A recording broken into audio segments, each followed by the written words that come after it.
గడిచిన దినమంతా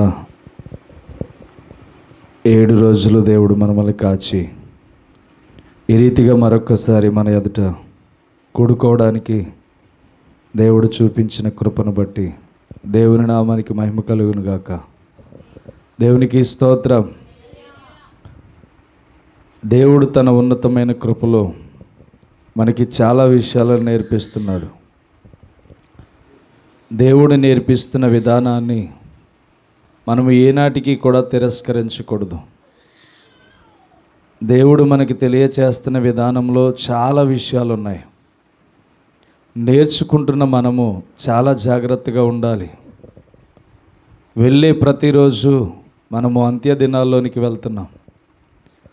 వెళ్ళి ప్రతి గడియ మన జీవితకాలం తగ్గించబడుతూ వెళ్తుంది. నేర్చుకుంటున్న ప్రతి వాక్యం మనం తలపోసుకుంటూ ముందుకు వెళ్ళాలి. ఏనాటికి ఆనాడు వాక్యాన్ని వదిలేస్తూ ఉంటే మన జీవితాలు అభివృద్ధి అవ్వవు. మన జీవితాలు అభివృద్ధి అవ్వాలంటే నేటికి మనం ఏం చేయాలంటే చెప్పబడిన వాక్యాలన్నీ జ్ఞాపకంలోకి తెచ్చుకుంటూ ఉండాలి. దేవుని వాక్యం సెలవిస్తున్న మాట ఏంటంటే, దివారాత్రములు దాన్ని ధ్యానించేవాడు ధన్యుడు, వాడు నీటి కాలువలే ఆకువడక తన కాలమందు ఫలమిచ్చు చెట్టు వలె ఉన్నాడు. అంటే మనము ఎలా ఉండాలంటే మన జీవితంలో వాక్యం అనే నీరు పోసుకుంటూ ఉండాలి. అది ఏమవుతుందంటే కొంతకాలానికి ఫలాన్ని ఇస్తూ అభివృద్ధి అవడం ప్రారంభిస్తుంది. మన జీవితాలకు వాక్యం అనే నీరు లేకపోతే క్రీస్తు లక్షణాలు మన జీవితంలోనికి రావు.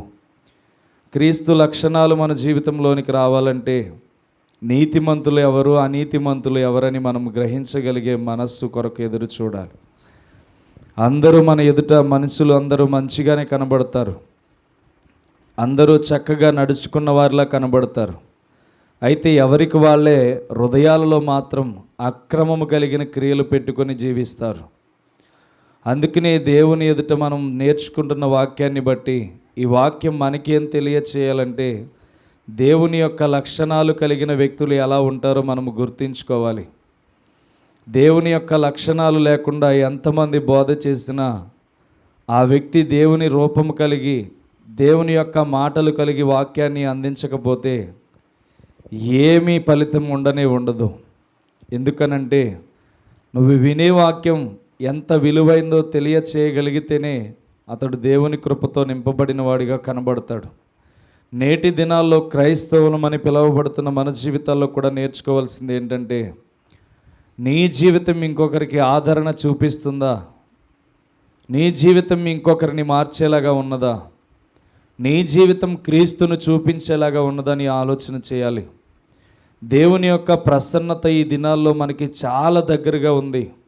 మనం ఎంత అనుభవించగలిగితే తన కృప అంతగా మన మీదకి ఇవ్వడానికి దేవుడు ఇష్టపడుతున్నాడు. మనం ఎంతగా దేవునిని వెతకగలిగితే అంతగా దేవుడు సహాయం చేయాలని చూస్తున్నాడు. కానీ మనం ఏం చేస్తున్నామంటే మనకున్న పరిస్థితులను బట్టి దేవునిని ఎక్కువగా దూరపరుచుకుంటున్నాం, లోకానికి ఎక్కువగా దగ్గర అవుతున్నాం. ఎప్పుడైనా లోకానికి దగ్గర అవ్వాలనుకుంటే దేవునికి దూరం అయిపోతాం.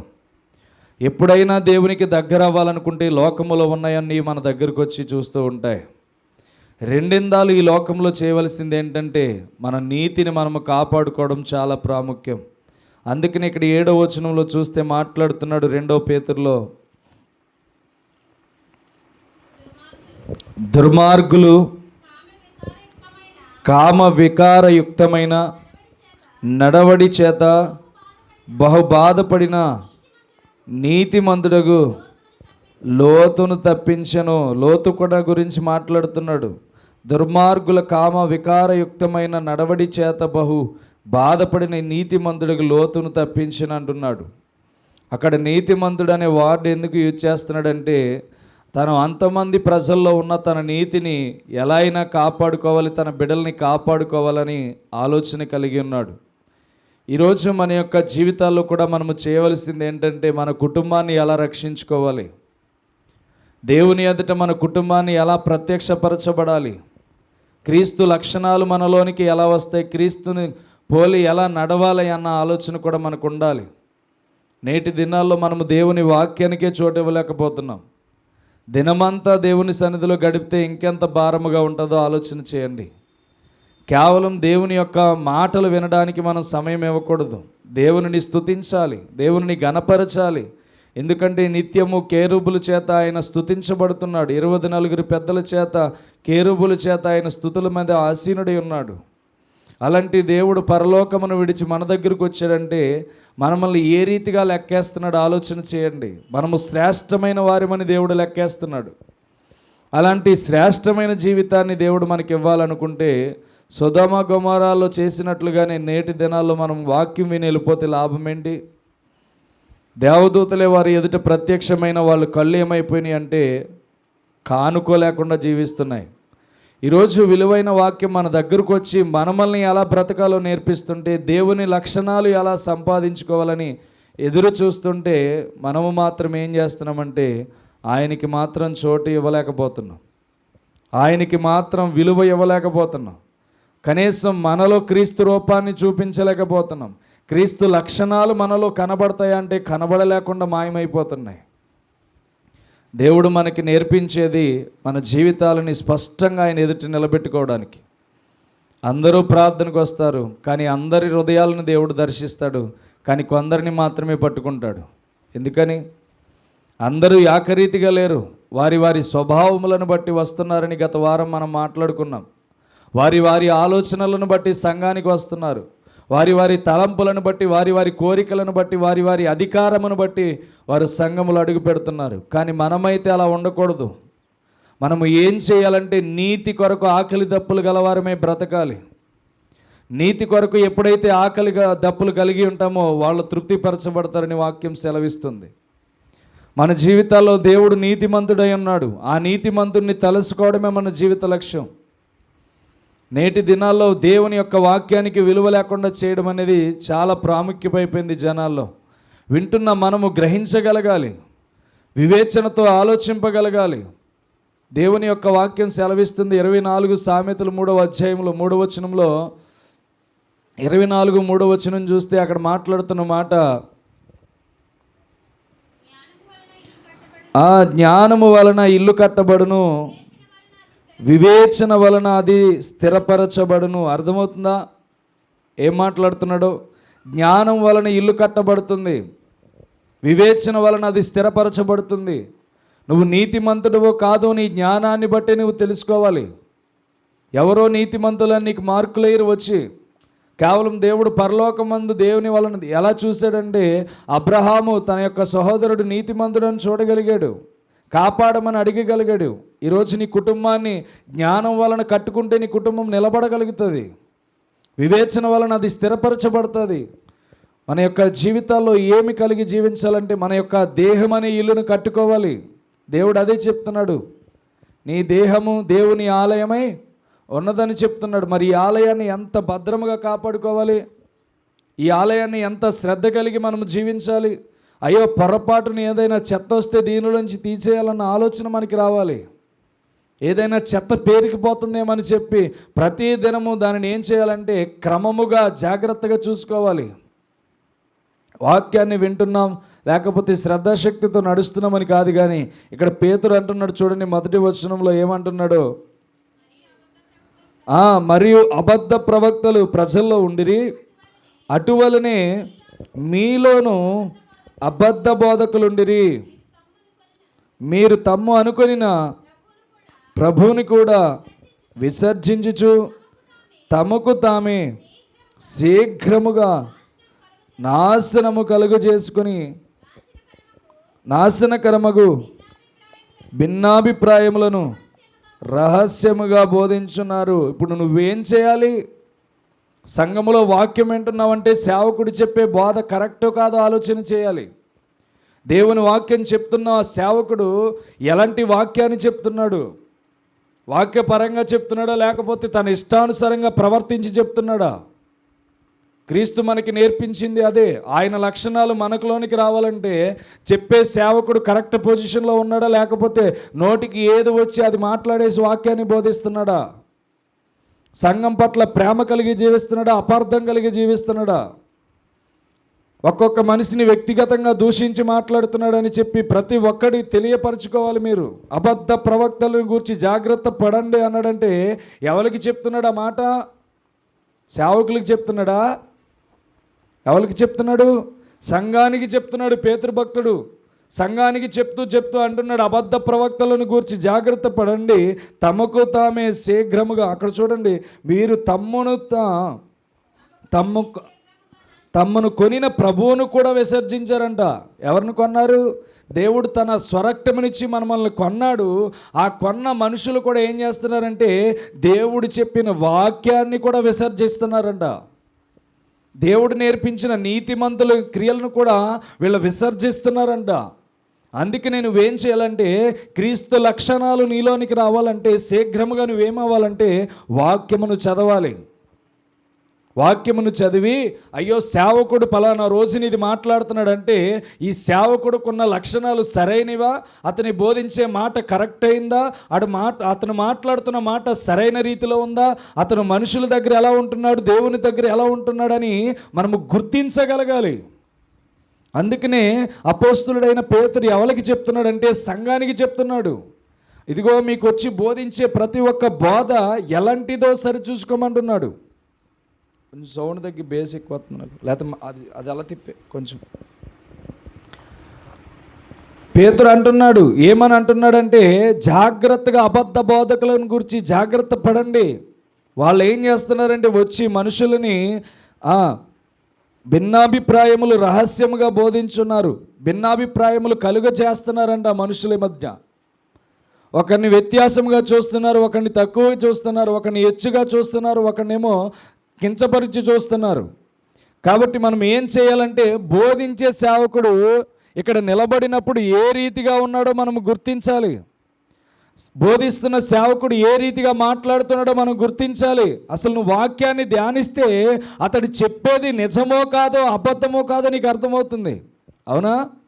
మరి వాక్యాన్ని బోధించకుండా సంఘంలోకి వచ్చి ఎన్ని వాక్యాలు విన్నా నీ స్థితి పరిస్థితులు మారట్లేదంటే దేని వలన మారట్లేదంటే నువ్వు విన్నవలసిన వాక్యాన్ని వింటున్నావు కానీ దాన్ని అమలు చేయడం ప్రారంభించట్లేదు.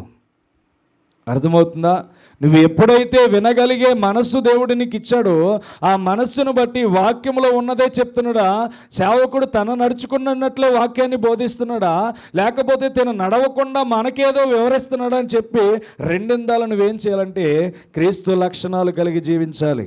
ఎందుకు క్రీస్తు లక్షణాలు అంటే దేవుడు పరిసయ్యులు ఎలా ఉన్నాడో గమనిస్తున్నాడు, సుంకర్లు ఎలా ఉన్నాడో గమనిస్తున్నాడు.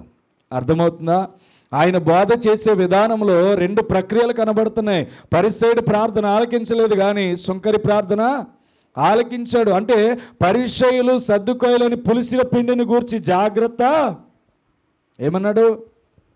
జాగ్రత్త పడమన్నాడు. ఎందుకని? వాళ్ళు బోధించే బోధ వాళ్ళకు అనుకూలంగా ఉంది, వాళ్ళకి నచ్చినట్లుగా ఉంది. అసలు దేవుని క్రియలు ఎలా జరగబోతున్నాయి ఏంటి అని గుర్తింపు లేదు. కానీ పరిసయ్యులు సద్దుకాయలని పులిసిన పిండిని గురించి జాగ్రత్త పడమన్నాడంటే వీళ్ళు ఏం చేస్తున్నారంటే వారి సొంత బోధన చేస్తున్నారు. అందుకనే పేతురు భక్తుడు కూడా అదే తెలియజేస్తున్నాడు, అయ్యా మీరు అబద్ధ బోధకులను గూర్చి జాగ్రత్త పడండి, ప్రజల్లో ఉన్నారు వాళ్ళు. ఇదే కాదు, అక్కడ యాకోబు 3వ అధ్యాయం 1వ వచనంలో కూడా ఉంటున్నాడు.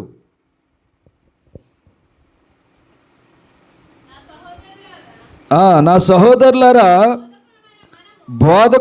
బోధకులమైన మనము 1 తిమోతి 4వ అధ్యాయం చూడమ్మా, 1వ వచనం.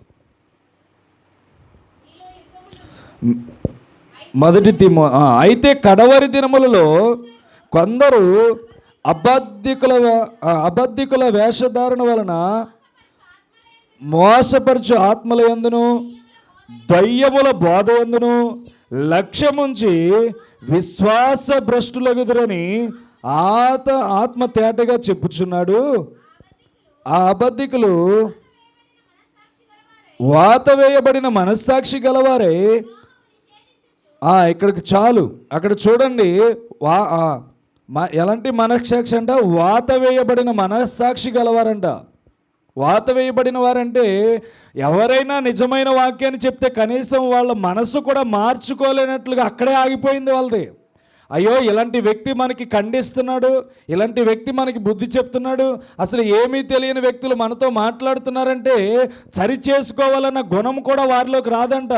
వాళ్ళు అనుకునేది ఏంటంటే వాళ్ళ హృదయంలో నేనే కరెక్ట్ అనుకుంటారంట, నేనే కరెక్ట్ అని వారి జీవితాల్లో ఆలోచన చేస్తారంట, నేనే సక్రమంగా నడుస్తాను, నాదే గొప్ప బోధ అనుకుంటారంట. అందుకనే ఇక్కడ అన్నాడు, అయితే కడవరి దినాలలో కొందరు అబద్ధికులు వేషధారణ వలన మోసపురుచు ఆత్మయందును దయ్యముల బోధ ఎందును లక్ష్యముంచి విశ్వాస భ్రష్టులగుదురని ఆత్మ తేటగా చెప్తున్నది. ఇప్పుడు సంఘం ఏం చేయాలంటే ఇక్కడ నిలబడిన సేవకుడు కరెక్ట్ పొజిషన్లో ఉన్నాడో లేదో ముందు గుర్తించాలి. అర్థమవుతుందా? ఇక్కడ నిలబడి బోధిస్తున్న వ్యక్తి కరెక్ట్గా ఉన్నాడో లేదో గుర్తింపు చేయాలి. ఎందుకని? తన జీవితం దేవునితో నడుస్తేనే ఇక్కడ బోధించగలడు, దేవునితో సహవాసం చేయగలిగితేనే బోధించగలడు, అన్నీ విడిచిపెట్టి దేవుని కొరకు బ్రతకగలిగితేనే దేవునితో సహవాసం చేయగలడు. అందుకనే మీకు ఏం చేస్తున్నాడంటే ఆత్మ తేటగా చెప్తుంది, అయ్యో మీరు వినే బోధ కరెక్ట్ అయితే మిమ్మల్ని ఖండిస్తుంది, మీరు వినే బోధ కరెక్ట్ అయితే మిమ్మల్ని బుద్ధి చెప్తుంది. కాబట్టి మీరు ఏం చేయాలంటే నీ యొక్క క్రియలన్నిటినీ జాగ్రత్తగా ఆలోచన చేసి నడవాలి. అర్థమవుతుందా? అబద్ధ బోధకులు వచ్చినప్పుడు ఇప్పుడు నువ్వేం చేయాలంటే నీకు విత్తబడే వాక్యం సరైనదో లేదో గుర్తించి లేఖనాల ద్వారా నువ్వు తెలుసుకోవాలి. 1 యోహాను 4వ అధ్యాయంలో కూడా అదే చెప్తాడు, చూడండి.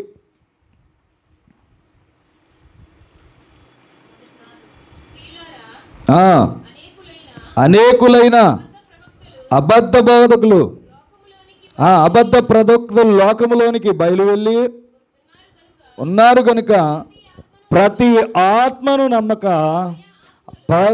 ఆయా ఆత్మలు దేవుని సంబంధమైనవో కావో పరీక్షించుడి.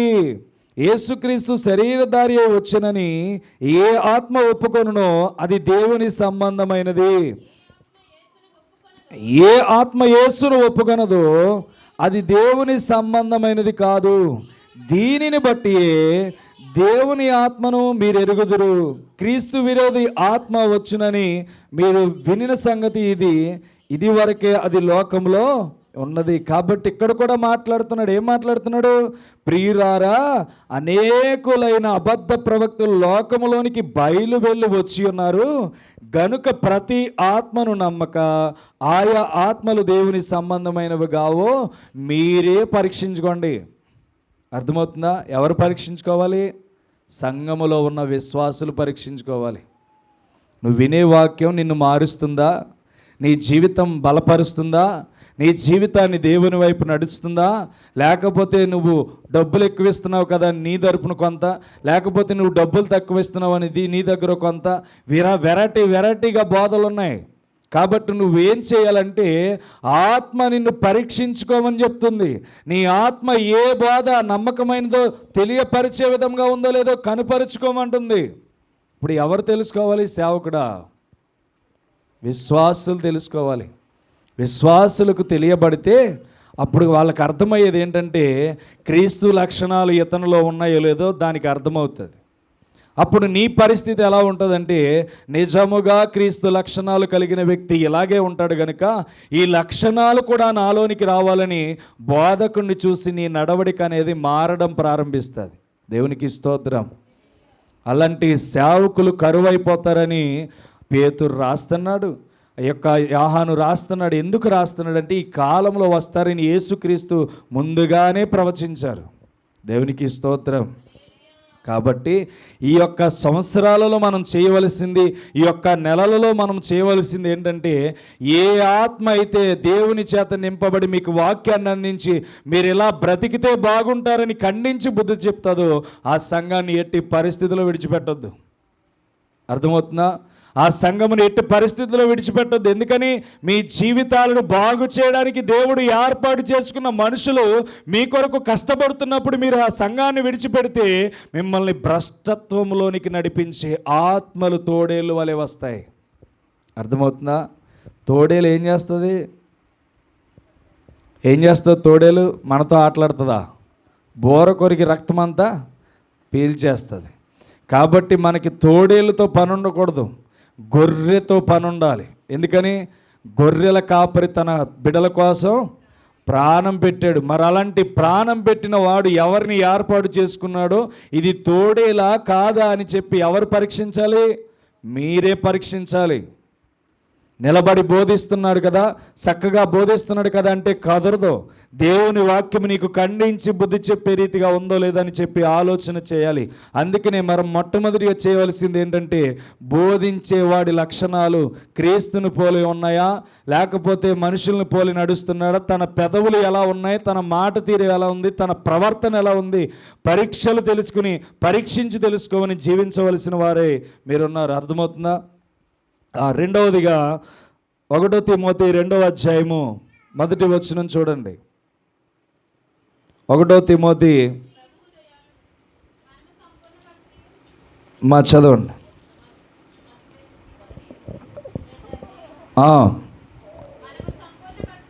మనము సంపూర్ణ భక్తియు మాన్యతయు కలిగి నెమ్మదిగాను సుఖముగాను బ్రతుకు నిమిత్తము అన్నిటికంటే ముఖ్యముగా మనుషులందరి కొరకును రాజుల కొరకును అధికారులందరి కొరకును విజ్ఞాపనలను ప్రార్థనలను యాచనలను కృతజ్ఞతాస్తుతులను చేయవలెనని హెచ్చరించుచున్నాను.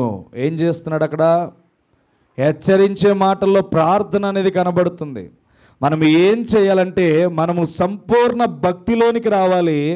మాన్యత కలిగి నెమ్మదిగాను సుఖముగాను బ్రతుకు నిమిత్తము అన్నిటికంటే ముఖ్యంగా మనుషులందరి కొరకు ప్రార్థన చెయ్యాలి. నువ్వు ప్రార్థన చేసినప్పుడు నీ భవిష్యత్ అనేది దేవుడు క్లారిటీ ఇస్తాడు. నువ్వు ప్రార్థన చేయగలిగే దేవుని అడిగినప్పుడు నీ జీవితంలో ప్రత్యేకత అనేది ఇస్తాడు. ఎందుకు ప్రత్యేకత వస్తుందంటే, ప్రార్థన ప్రతి పరిస్థితిని మారుస్తుంది.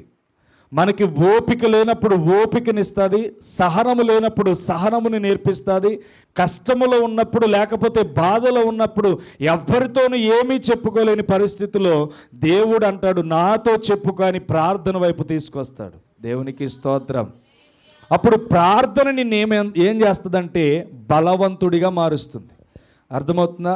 మనకి ఎప్పుడు బలవంతులం అవుతామంటే, ప్రార్థన చేసి 1 గంట లేకపోతే అరగంట మోకాళ్ళ మీద చేతులెత్తి ప్రార్థన చేస్తే దేవుడు మనకి ఇవ్వబోయే ప్రతిఫలమును ధైర్యంతో మన యొక్క హృదయాన్ని నింపుతాడు. దేవునికి స్తోత్రం. అందుకనే ఇక్కడ కిందకి వెళ్తే 8వ వచనంలో కూడా అంటాడు, చూడండి ఏమన్నాడు? కావున ప్రతి స్థలమును ఉందును పురుషుల కోసమును పురుషుల కోపమును సంశయమును లేని వారై పవిత్రమైన చేతులెత్తి ప్రార్థన చేయవలనని కోరుచున్నాను. ఇక్కడ చూసారా, క్లారిటీగా ఇచ్చాడు. పవిత్రమైన చేతులెత్తి ప్రార్థన చేయమన్నాడు. అంటే అందరూ ప్రార్థన చేస్తారు, కానీ పవిత్రమైన చేతులెత్తి ప్రార్థన చేయమని చెప్తున్నాడు. మనకి పవిత్రమైన చేతులెత్తి ప్రార్థన చేస్తే దేవుడు మనకి ప్రతిఫలాన్ని ఇస్తాడు. మనకి పవిత్రమైన చేతులు ఉండవు, అన్నిటిలో మన చేతులు వెళ్తాయి అలవా. గొడవ వచ్చిందనుకో, ముందు ఏది వెళ్తుంది? చెయ్యి వెళ్తుంది. కొట్టుకున్నారనుకో, ముందు ఏమి వెళ్తుంది? చెయ్యి వెళ్తుంది. అదే హృదయంతో ఆలోచించి ఆగిపోతే కాలు వెళ్తుందట. కాలు కాదు, ముందేమి వెళ్తుంది అంటే చెయ్యి వెళ్తుంది. ఎందుకని? వాడు వచ్చి కొడుతున్నాడు అనుకో, ముందేమి వెళ్తుంది? అడ్డుకి చెయ్యి వెళ్తుంది. అందుకనే దేవుడు ఏమన్నాడంటే, పవిత్రమైన చేతులెత్తి ప్రార్థన చేయండి. అందరి చేతులు పవిత్రమైనవి కాదని లెక్క అనమాట. అక్కడ అందరి చేతులు పవిత్రమైనవి కాదు. మనం ఏం చేయాలంటే పవిత్రమైన చేతులెత్తి ప్రార్థన చేయమన్నాడు. అంటే మన చేతులు కూడా ఎలా ఉండాలంటే నిష్కలంకముగా ఉండాలి. అర్థమవుతుందా? ఇందులో ఏముండకూడదు? కలంకం ఉండకూడదు. లంచం ఇస్తే కూడా తప్పే, జాగ్రత్త, గుర్తుపెట్టుకోండి. లంచం తీసుకుంటడం ఎంత తప్పు, ఎదుటివాడికి లంచం ఇచ్చి పని చేయించుకోవడం కూడా అంతే తప్పు. వాడిని భ్రష్టుని చేసేది నువ్వే, బాగా గుర్తుపెట్టుకోండి. వాడికి ఎంత ఇస్తే పని చదువుతుంది అని చాలామంది చేస్తూ ఉంటారు. అది చేయొద్దు పొరపాటుని. దేవుని పక్షమున నీవు యుద్ధము చేయాలి, దేవుడి నీ పక్షాన్ని యుద్ధం చేయాలనుకుంటే ఎవరికి లంచం పెట్టొద్దు. వెళ్ళి మోకాళ్ళ మీద ప్రార్థన చేయి. మోకాళ్ళ మీద ప్రార్థన చేస్తే లంచం తీసుకునేవాడు కూడా నీ దగ్గర వద్దేనేలేక దేవుడు చేస్తాడు. దేవునికి స్తోత్రం. కాబట్టి లంచం ఇవ్వడం కూడా తప్పే, తీసుకోవడం ఎంత తప్పు, వాడిని భ్రష్టుడిగా మార్చడం కూడా అంతే తప్పు. కాబట్టి ఏ సంఘమైనా ఇవ్వాలి, తప్పదు, పరిస్థితిని బట్టి అంటే కుదరదు. దేవుడు నీతి కొరకు ఆకలి దప్పులు గలవారు ధన్యులు అన్నాడు. నీతి మాత్రమే నువ్వు చూపించాలి. అన్యాయంగా పని అవుతుందని ముందుకు వెళ్తే అది కరెక్ట్ కానే దేవుని విషయంలో కాదు. కాబట్టి లంచం తీసుకోవడమే కాదు, లంచం పుచ్చుకోవడం కూడా తప్పే. లంచం ఇవ్వడం కూడా తప్పే. ఏం సహకరిస్తున్నాయి అందులో? చేతులు సహకరిస్తున్నాయి. పక్కనే వెళ్ళిపోతారు. అధికారులు ఉన్నారనుకో, మెల్లిగా ఎక్కడ ఎడతారో, ఆడేమో ఇలా ఎత్తుతాడు, మెల్లిగా నువ్వు వెళ్ళి ఇలా దోసేస్తారు. అవునా కాదా? ఏమి వెళ్తున్నాయి? చేతులు వెళ్తున్నాయి. అంటే దేవుడు చెప్పేది ఇదే, ప్రతి విషయంలో నీ చేతులు ఎలా ఉండాలంటే నిష్కలంకంగా ఉండాలి. ప్రతి దానిలో చేతులు కలపకూడదు. వాడు కీడే చేశాడు, అబద్ధమే ఆడాడు, అన్యాయమే చేశాడు, వాడి పక్షాన నువ్వు న్యాయం చెప్పడానికి వెళ్ళకూడదు. ఎందుకని నువ్వు అపవిత్రుడు అయిపోతావు. అన్యాయం చేసేవాడు పక్కన నిలబడ్డావనుకో అపవిత్రుడు అయిపోతావు. అందుకనే దేవుడు చెప్తున్నాడు, మనము సంపూర్ణమైన భక్తియు మాన్యతయు కలిగి నెమ్మదిగాను సుఖముగాను బ్రతుకు నిమిత్తము అన్నిటికంటే ముఖ్యంగా మనుషులందరి కొరకు ప్రార్థనలు, యాచనలు, కృతజ్ఞతలు చేయవలనని హెచ్చరించి చూస్తున్నాడు. కాబట్టి నువ్వు ఈరోజు రెండవదిగా నేర్చుకోవాల్సింది ఏంటంటే ప్రార్థన, పవిత్రమైన చేతులెత్తి ప్రార్థన చేయాలి. అంటే మోకాళ్ళ విషయంలో మాట్లాడలేదంటే మోకాళ్ళు ఆనిన వెంటనే దేవుని సన్నిధికి వెళ్ళిపోతాయంట. కానీ చేసే ప్రార్థన దేవుని సన్నిధికి వెళ్ళాలంటే నీలో పవిత్రత ఉండాలి. అర్థమవుతుందా? మనలో పవిత్రత లేకుండా ఎంత బిగ్గరగా అరిసి ప్రార్థన చేసినా మన ఇంటి గుమ్మం దాటం. అర్థమవుతుందా? మన ప్రార్థనకి ప్రతిఫలము రావాలంటే నీలో పవిత్రత అనేది ముందుకు రావాలి, నీలో మాన్యత ముందుకు రావాలి, నీలో సంపూర్ణ భక్తి ముందుకు రావాలి. కాబట్టి నువ్వు ఏం చేయాలంటే నీ జీవితంలో ప్రార్థన అనే స్టెప్ను తీసుకుని ముందుకు వెళ్ళాలి. ఆ ప్రార్థన ఎలా ఉండాలంటే పవిత్రమైన చేతులెత్తి ఎవ్వరికీ కోపం రేపకుండా నీ జీవితం ప్రతి స్థలమందు దేవునిని గుర్తించే రీతిగా ఉండాలి. అర్థమవుతుందా? రెండవదిగా మనం ఆలోచన చేస్తే క్రీస్తు లక్షణాలు ఏంటంటే ప్రతి దినము ప్రార్థన చేస్తా వెళ్ళిపోయేవాడు ఆయన.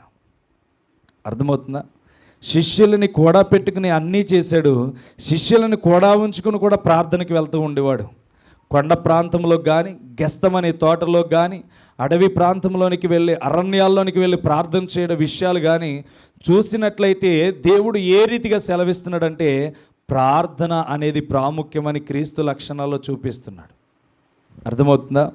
మొట్టమొదటిగా అబద్ధ బోధకులను దేవుడు చూపించాడు.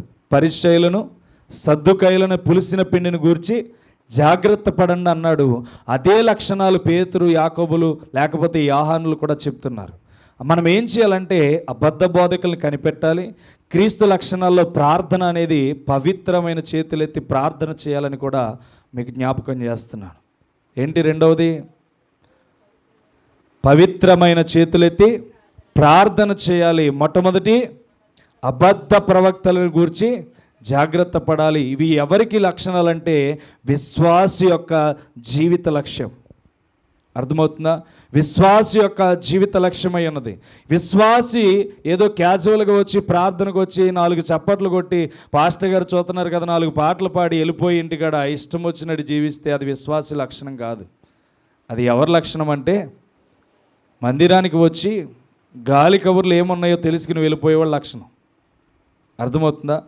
దేవుని యొక్క సన్నిధికి వచ్చినప్పుడు నీ జీవితం ఎలా మార్చబడాలని దైవ సేవకుడు మాట్లాడుతుంటే దాని యందు నీ జీవితం ఎలా ఉండాలంటే విశ్వాసముగా నిలబడాలి. దాని యందు నీ జీవితం ఎలా ఉండాలంటే పవిత్రముగా నిలబడాలి. అప్పుడే నీ జీవితం ఫలించడి తీగవలే ఉంటుంది. అందుకనే క్రీస్తు లక్షణాల్లో దేవుడు ఏం చెప్తున్నాడంటే ముందు బోధించేవాడిని జాగ్రత్త పడండి, రెండవదిగా బోధించిన తర్వాత మీరు ప్రార్థన యాచనలు, ప్రార్థన పవిత్రమైన చేతులెత్తి ప్రార్థన చేయాలని దేవుడు చెప్తున్నాడు. మూడవదిగా చూడండి 1 దశలోనికి 5వ అధ్యాయం 16వ వచనం. ప్రతి విషయమునందును కృతజ్ఞతాస్తుతులు చెల్లించుడి, ఇలాగు చేయుట యేసుక్రీస్తునందు మీ విషయంలో దేవుని చిత్తము. ఏం చెప్తున్నాడు? ప్రతి విషయమునందు కృతజ్ఞతాస్తుతులు చెల్లించుడి. కృతజ్ఞతాస్తుతులు అంటే అమ్మా ఇంకా చెప్పిన వాళ్ళకి 100 రూపాయలు ఇస్తాను స్పాట్లో.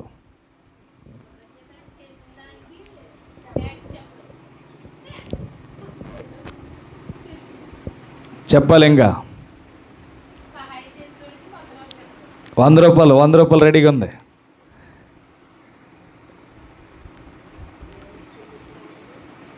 కృతజ్ఞత అంటే ఎప్పటికప్పుడు ప్రతి విషయంలో 1990లో చేసింది కూడా గుర్తు పెట్టుకుని దేవునికి కృతజ్ఞతలు చెప్పడం.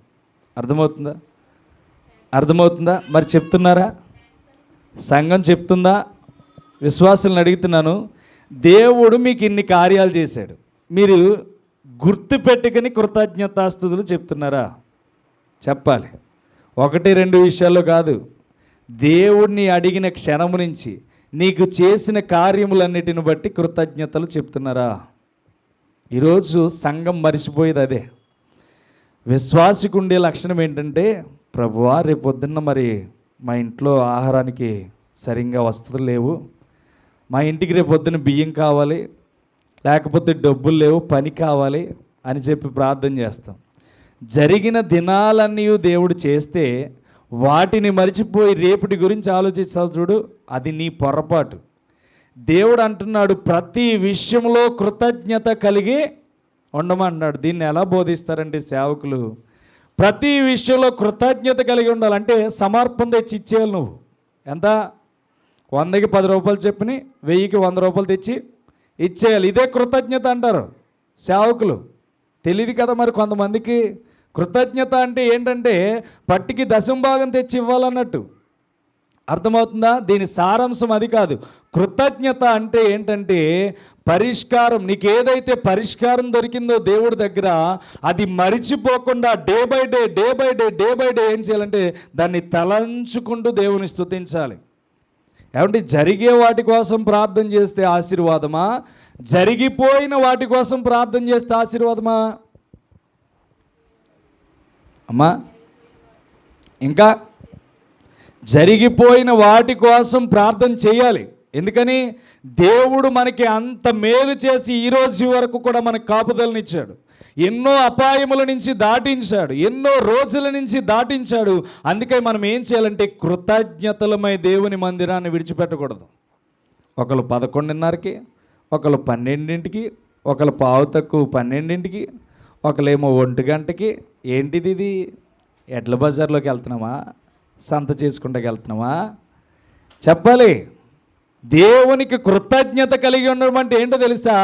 అయ్యి బాబోయ్ 11:30 అయిపోయింది, మా సేవకుడు ఊరుకోడు, అటెండెన్స్ వేస్తాడు, తప్పకుండా 11:30కి నా పాట వినపడాలని సంఘంలో 10:30కి ఎక్కడ వచ్చి కూర్చోవాలి. దేవునికి స్తోత్రం. అదే కృతజ్ఞత. అర్థమవుతుందా? నేను మిమ్మల్ని విమర్శించట్లేదు. దేవుని దగ్గర భక్తి ఉంటే మన జీవితం గొప్ప సాధనంగా మార్చబడుతుంది. దేవుని దగ్గర భయం ఉంటే గొప్ప విజయాలు మన వెంట వస్తాయి. అర్థమవుతుందా? మనకి ఎప్పటికప్పుడు ఏమనిపిస్తుందంటే, అయ్యి బాబోయ్ 11:30కి వెళ్తున్నాం, 2 దాకా విడిచిపెట్టడినా, 2 దాకా విడిచిపెట్టకపోతే నా ఆకలేమో ఒక సంధిస్తూ ఉంటుంది కూర్చుందని చెప్పు. అవునా? ఇది కాదు. భక్తి అనేది ఎంత సమయమైనా మన జీవితంలో దేవుని వాక్యం వినాలి వినాలి వినాలి అని కోరిక పుట్టాలి. అప్పుడే మన జీవితంలో గొప్ప సాధనములుగా మారుతాం. ఎందుకంటే కృతజ్ఞత లేకుండా ఎంతకాలం బ్రతకలేం. దేవుని యొక్క విషయాలలో యొక్క దశలోనికి రాస్తూ అపోస్తలుడైన పౌలు చెప్తున్న మాట, ప్రతి విషయంలోనూ కృతజ్ఞతలు చేస్తూ చెల్లించుడు, ఇలాగూ చేయుట యేసుక్రీస్తు నందు మీ విషయంలో దేవుని చిత్తము అని అంటుంది. అర్థమవుతుందా? యేసుక్రీస్తులో దేవుని చిత్తం అంటుంది. అంటే నువ్వేం చేయాలంటే దేవునికి కృతజ్ఞతలై ఉండాలి. ఏ టయానికి వాక్యం అందిస్తారు, ఏ టయానికి ప్రార్థన ప్రారంభించబడుతుంది, ఏ టయానికి నేను వెళ్ళి కూర్చోవాలి. అయ్యో దేవుడు నన్ను 7 దినాలు కంటికి రెప్పల నా కుటుంబంలో సమస్య రాకుండా, ఆకలితో మాడిపోకుండా నన్ను కాపాడాడు. తప్పకుండా నా సమయం 5:30కి లేచి నా పనులన్నీ ముగించుకోవాలని ఉండాలి. మనకి ఎన్నింటికి ఆరాధన ప్రారంభం? మీరు ఎన్నింటికి పనులు చేసుకున్నారు నాకు అర్థమవుతలేదు. 11:30కి ప్రార్థన ప్రారంభం. ఏమండి, మీరు రండి రాకపోండి నాకు అనవసరం. దేవుడు చెప్పమన్నా చెప్పేయడమే ఆనవాయితీ. ఒక్కరున్నా బోధించుకుని వెళ్ళిపోతాను. ఎందుకని నన్ను అడిగేది లెక్క, ఎందుకు రాలేదని మిమ్మల్ని అడిగితే లెక్క. అర్థమవుతుందా? కాబట్టి మనకి 11:30కి సమయం. 9ంటికి లేచాం, 10ంటికల్లా వంటలు అయినాయి, 11:30 దాకా టిఫిన్ చేయి, 11:30కి ఇక్కడికి వచ్చేయి, తప్పులేదు. 11:30కి భోజనం చేసి 12ంటికి వెళ్దాం అనుకుంటే తప్పు. అది అందులో కృతజ్ఞత లేనట్టే. అందుకని దేవుడు అన్నాడు, ప్రతి విషయంలో దేవునికి కృతజ్ఞత స్తుతులు చెల్లించాలి. కాబట్టి మూడవదిగా మనం ఎలా ఉండాలంటే, దేవుని యందు ప్రతి విషయంలో భయభక్తులు కలిగి ఉండాలి.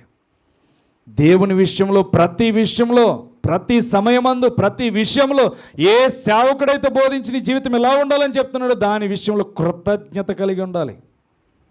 నువ్వు ఇచ్చేది నాకు వద్దు, నువ్వు వెళ్ళేది నాకు కావాలి. అర్థమవుతుందా? నువ్వు ఇచ్చేది రేపు తింటాను, ఎల్లుండి తింటాను, లేకపోతే అది ఎవరొకరికి పెడతాం.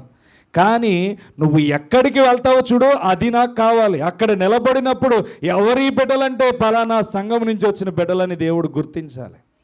అర్థమవుతుందా? అది సంఘానికి ఉండవలసిన క్రమం. ఎక్కడికి వెళ్తాం, ఎంత తింటాం? ఇప్పుడు 10,000 ఉన్నాయి, ఒక గంటలో ఖర్చు పెట్టాలంటే ఖర్చు పెట్టేద్దాం. దానికి తగ్గ తిండి ఉంది ప్రపంచం మీద, లేదా?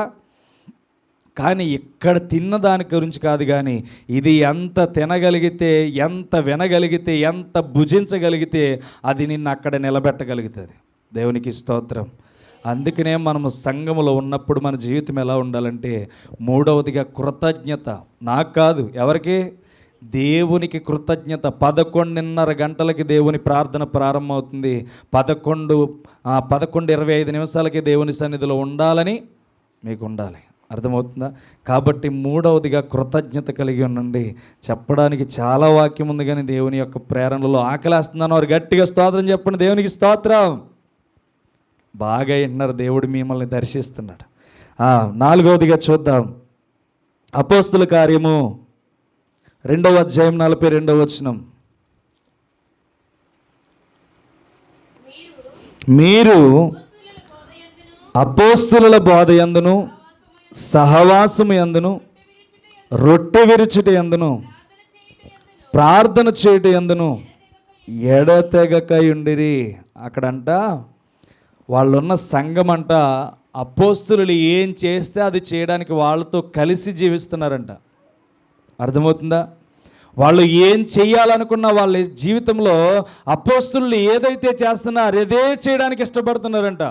వేరే దారిని వెతుక్కోవట్లేదంట. అక్కడ అంటున్న మాట, వీరు అపోస్తుల బోధ యందును, సహవాసం అందును, రొట్టె విరుచుట యందును, ప్రార్థన యందును ఎడతెగక ఉండిరి. మనము చెప్పాలి, ఈ సంవత్సరంలో ఎంతమంది ఇంట్లో ప్రార్థనలు జరుగుతున్నాయి? మా ఇంట్లో ప్రార్థన పెట్టించుకోవాలన్న అభిప్రాయం ఎంతమందికి వచ్చింది? చెప్పాలి. మా ఇంట్లో సేవకుడిని తీసి తెచ్చుకుని ఒక్కరోజైనా ప్రార్థన పెట్టించుకోవాలని ఎంతమందికి అనిపించింది? మీకు ఒకటి చెప్తాను, గుర్తుపెట్టుకోండి. ఇక్కడ మాట్లాడుతున్న మాట ఏంటంటే వాళ్ళ భవిష్యత్తును క్రియేట్ చేస్తుంది. ఎడతెగక అంటే ఎనీ టైం, ఎప్పటికప్పుడు, ఎనీ టైం ఏమనుకుంటున్నారంటే, అపోస్తులు కూడా నేను వెళ్ళిపోతే బాగుండు, వాళ్ళు కూడా బ్రతికితే బాగుండు, వాళ్ళతో నడిస్తే బాగుండు, వాళ్ళలా వాక్యంలో జీవితం గడిపితేగా బాగుండు, వాళ్ళలా ప్రార్థనలు చేస్తే బాగుండు అని చెప్పి వాళ్ళు ఏం చేస్తున్నారంటే ఎడతెగక వాళ్ళు కూడా వెళ్ళిపోవడానికి ఇష్టపడుతున్నారు. ప్రతి సమయంలో రొట్టె విరిపోయేందు పాలు పంపులు పొందేస్తున్నారు, సహవాసం యందు పాలు పంపులు పొందుతున్నారు. అంటే వాళ్ళకి ఏముందంటే, ఆశగల ప్రాణమును తృప్తిపరిచేవాడు వీళ్ళ దగ్గర ఉన్నాడు కనుక వాళ్ళు కూడానే వెళ్ళిపోవాలని ఆలోచన కలిగి ఉన్నారు. ఆశగల ప్రాణమును సంతృప్తిపరిచేవాడు ఉన్నాడు కనుక, ప్రతి విషయంలో మనకి సమాధానమునిచ్చేవాడు వీళ్ళ దగ్గర దొరుకుతున్నాడు కనుక వీళ్ళు ఏం చేస్తున్నారంటే వాళ్ళతో సహవాసం చేస్తున్నారు. నువ్వు ఎంతగా బలపడాలంటే ఎక్కడ దొరుకుతుంది? దేవుని సేవకుడి దగ్గరే ఆహారం దొరుకుతుంది. ఈ లోక ఆహారం ఎంత తిన్నా మనకి ఏమీ కూడా పనిచేయదు.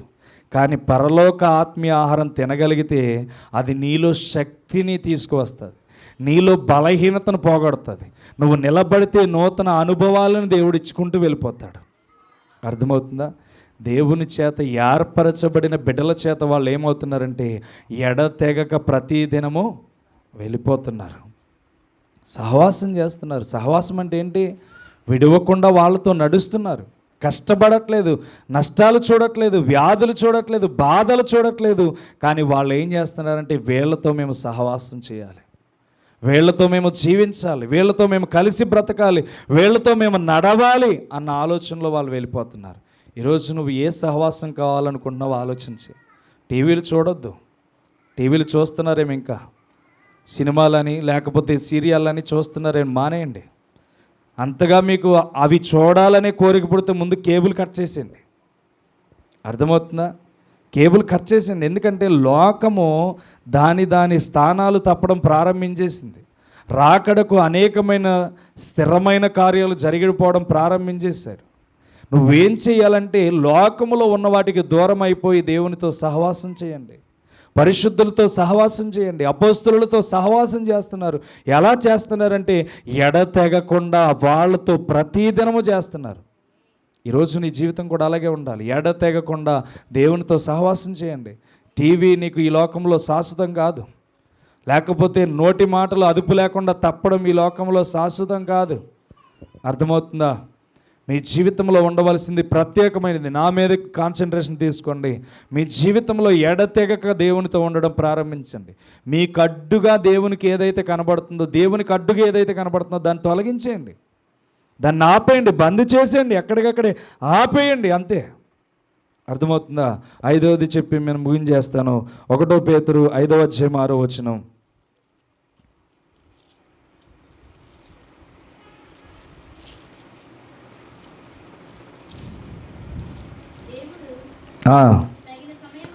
తగిన సమయమందు మిమ్మును హెచ్చించినట్లు ఆయన బలిష్టమైన రెక్కల క్రింద దీన మనస్కులై ఉండుడి. ఏంటి? 5వది చెప్పాలి, దీన మనస్కులై ఉండాలి. దేవుడు తగిన సమయమందు మిమ్మును హెచ్చించినట్లు ఆయన బలిష్టమైన రెక్కల క్రింద దీన మనస్కులై ఉండండి. ఆయన మిమ్మును గూర్చి చింతించుచున్నాడు. ఇప్పుడు మనం 5వదిగా నేర్చుకోవాల్సింది, తగిన సమయమందు దేవుడు మనల్ని హెచ్చించబోతున్నాడు. అందుకని మనం ఏం చేయాలంటే దీనత్వము కలిగి జీవించాలి.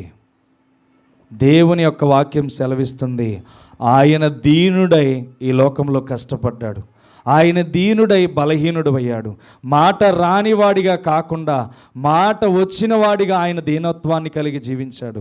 ఈ లోకంలో ఆయన కలుగ చేసుకున్నది ఏంటంటే ప్రజలకు నేను దీనత్వాన్ని కలుగ చేయాలి, ఆ దీనత్వం వాళ్ళని ఆశీర్వాదకరంగా మార్చబడాలి అని చెప్పి దేవుడు సెలవిచ్చాడు. అందుకనే క్రీస్తు మహిమను పోల్చుకుని పేతురు కూడా అదే చెప్తున్నాడు. దేవుడు తగిన సమయమందు మిమ్మల్ని హెచ్చించినట్లు ఆయన బలిష్టమైన చేతి క్రింద దీన మనస్కులై ఉండండి అంటున్నాడు. ఈరోజు మనకుందా దీన మనసు? చెప్పాలి. లాజరు చాలా ఉంది, మనందరికీ తెలుసు. కానీ తనలో ఏముందంటే దీనత్వం లేదు. ఒకరికి సహాయం చేయాలన్నా దీనత్వం లేదు, ఒకరిని ఆదుకోవాలన్నా దీనత్వం లేదు, ఒకరితో సమాధాన పడాలన్నా దీనత్వం లేదు. ఒకడు నన్ను దూషిస్తున్నాడు, నన్ను గాయపరుస్తున్నాడన్నా ఫోన్లే దూషించుకున్నాడు, నా స్థితి ఏం మారదు కదన్న దీనత్వం తనలో లేదు. ఈరోజు నీ జీవితంలో ఇలాంటి దీనత్వం ఉంటేనే దేవుడు నీకు తగిన సమయమందు నిన్ను హెచ్చిస్తాడు, తగిన సమయమందు దేవుడు నిన్ను ఆశీర్వదిస్తాడు, తగిన సమయమందు దేవుడు నీకు రావాల్సిన ప్రతిఫలమును ఇస్తాడు. అయితే నువ్వు చేయవలసింది ఏంటంటే దీనత్వము కలిగి ఎదురు చూడాలి. ప్రతి సమయమందు దేవుడు ఏ సమయాన్ని హెచ్చిస్తాడో తెలియదు, కానీ ఆ సమయమందు మీరేం చేయాలంటే దీనత్వము కలిగి నడవడం ప్రారంభించాలి. ఈరోజు చాలామందిలో దీనత్వం కనబడట్లా. దీనత్వం అంటే ఒక మనిషి మంచి కోరడం, ఒక మనిషి మంచిని మనం కోరుకోవడం. అతను బాగుండాలి, నా దీన స్థితిలో నేను బాగోకపోయినా పర్వాలేదు, నా దీనత్వం వల్ల నేను కృషించిపోయినా పర్వాలేదు, కానీ నా దీనత్వాన్ని బట్టి ఇంకొకరు అవమానపరచబడకూడదనే ఆలోచన ఈరోజు మనుషుల్లో పోయింది. దీనత్వము గలవారిని తగిన సమయమందు దేవుడు హెచ్చిస్తానంటున్నాడు. ఈరోజు దీనత్వం అనేది నీలోనికి తెచ్చుకుంటే దేవుడు తెలియచేస్తున్నది ఒకటే, నిన్ను తగిన సమయమందు దేవుడు హెచ్చిస్తాడు. తగిన సమయమందు దేవుడు నిన్ను ఆశీర్వదిస్తాడు. తగిన సమయమందు దేవుడు నిన్ను తన రాజ్యంలోనికి తీసుకుంటాడు. ఎందుకంటే డబ్బు ఉన్నవారి చుట్టూ తిరగడం కంటే దీనులతో పొత్తు పెట్టుకుంటాం మంచిది అని వాక్యం సెలవిస్తుంది. అర్థమవుతుందా? మనం ఎట్టి పరిస్థితుల్లో ఈ క్రీస్తు లక్షణాలు ఎలా ఉన్నాయో మనం గుర్తించగలిగితే మన జీవితంలో ఆశీర్వాదం అనేది వస్తుంది. నేటి దినాన్న దేవుడు నీకేం తెలియచేశాడో, ఎలా బ్రతకమంటున్నాడో, వాక్యం అంటే ఎలా గమనించమంటున్నాడో, ప్రార్థన అంటే ఎలా చేయమంటున్నాడో, లేకపోతే తన యొక్క స్థితిని దీనత్వంలో ఎలా బ్రతకమంటున్నాడో, ఎవరి కొరకు ప్రార్థిస్తే బాగుంటుందని నేర్పిస్తున్నాడో, ఈ ప్రతి విషయాలను మీరు ఏం చేయాలంటే గురి కలిగి జీవించాలి. కాబట్టి ఈరోజు మనం నేర్చుకున్నది ఏంటంటే క్రీస్తులో ఉన్న 5 లక్షణాలు మనం నేర్చుకున్నాం. దేవుడు మొట్టమొదటి చెప్పాడు, అబద్ధ బోధకులను ఏం చేయమన్నాడు? గమనించమన్నాడు. అంటే గమనించాలంటే మొట్టమొదటి సేవకుడిని గమనించాలంటే నీలో వాక్యం అనేది రావాలి. అర్థమవుతుందా? నీలోది వాక్యం అనేది వస్తే ఇక్కడ మాట్లాడే సేవకుడు తన ప్రవర్తన క్రీస్తు లక్షణాలతో కూడిందో లేదో అని చెప్పి గురి చేస్తాడు. అర్థమవుతుందా? రెండవదిగా ఏం చెప్తున్నాడు? ప్రార్థన జీవితము కలిగి జీవించాలి. ప్రార్థన జీవితం కలిగి జీవించాలి. పవిత్రమైన చేతులెత్తి ప్రార్థన చేయాలి. కాబట్టి ప్రతి మనుషులకి కోపం రేపకుండా మనం ఏం చేయాలంటే మనిషికి కోపం లేపకుండా మనము దీనత్వం కలిగి ప్రార్థన చేయాలి. ఎప్పుడైతే ఆ ప్రార్థన చేయగలుగుతామో ఆ ప్రార్థన పవిత్రమైనదిగా మార్చబడుతుంది. కనుక ఆ ప్రార్థన అంగీకారంగా మార్చబడుతుంది. అంగీకారం లేని ప్రార్థనకి ప్రతిఫలం రాదు. అంగీకరించబడిన ప్రార్థనకి ప్రతిఫలం వస్తుంది. కాబట్టి మూడవదిగా మనము నేర్చుకున్నది ఏంటంటే ప్రతి విషయంలోనూ దేవునికి కృతజ్ఞత కలిగి జీవించాలి. ప్రతి విషయంలో ఎలా కృతజ్ఞత కలిగి ఉండాలి? దేవుని మందిరానికి ఆలస్యం చేయకుండా రావాలి. సేవకుడు చెప్పే బోధ నిర్లక్ష్యం చేయకుండా దేవునికి కృతజ్ఞతలు కలిగి ఉండాలి. చేసిన కార్యాలన్నిటినీ మర్చిపోకుండా ప్రతిరోజు మనము తలంచుకొని ప్రార్థన చేయాలి. ప్రార్థన చేయకపోతే రాబోయే ఆశీర్వాదాలు ఆగిపోతాయి. ఎందుకంటే మనము కృతజ్ఞతలము ఉండాలని, ప్రతి విషయంలో కృతజ్ఞతలమై ఉండాలి. దేవుడు 10 సంవత్సరాల ముందు చేసింది కూడా మనం తలంచుకొని ఉండాలి. దేవుడు గత కొన్ని సంవత్సరాల క్రితం చేసింది కూడా మనము తలంచుకొని దేవునికి కృతజ్ఞతలమై ఉండాలి. అప్పుడు ఆ కృతజ్ఞత భావం ఏం చేస్తుందంటే రేపటి దినాన నీకు ఆశీర్వాదం, గుర్తించుకుంటున్న వాటిని బట్టి నీకు ఆశీర్వాదం తీసుకువస్తుంది. అర్థమవుతుందా? నువ్వు గుర్తించుకొని ప్రార్థన చేస్తున్నావు కనుక ఈమెకి ఇచ్చినది ఏమాత్రము వృధా అవ్వట్లేదు. ప్రతి సమయమందు ఈమె చేస్తున్న ప్రార్థన నాకు నా జీవితాన్ని గుర్తు చేస్తుంది. నేను ఇచ్చిన ఆశీర్వాదం నాకు సంతోషాన్ని కలుగజేస్తుంది. ఈమెకి మరింత ఆశీర్వాదాన్ని నేను ఇవ్వాలని దేవుడు నువ్వు ఇచ్చే కృతజ్ఞతను బట్టి నిన్ను ఫలింప చేయడం ప్రారంభిస్తాడు. దేవునికి స్తోత్రం. నాలుగవదిగా పరిశుద్ధులతో సహవాసం చేయాలి. పరిశుద్ధులతో మనం ఏం చేయాలంట? సహవాసం చేయాలి. ఎడతెగకుండా ప్రార్థనలు చేయాలి. ఎడతెగకుండా క్రీస్తుతో కలిసి జీవించాలి. ఎడతెగకుండా దేవుని చిత్తంలో మనం అంగీకరించి బ్రతకాలి. కాబట్టి నాలుగవదిగా ఏం చేయాలంటే పరిశుద్ధమైన మాటలు వినడానికి మనం ప్రయాసపడాలి.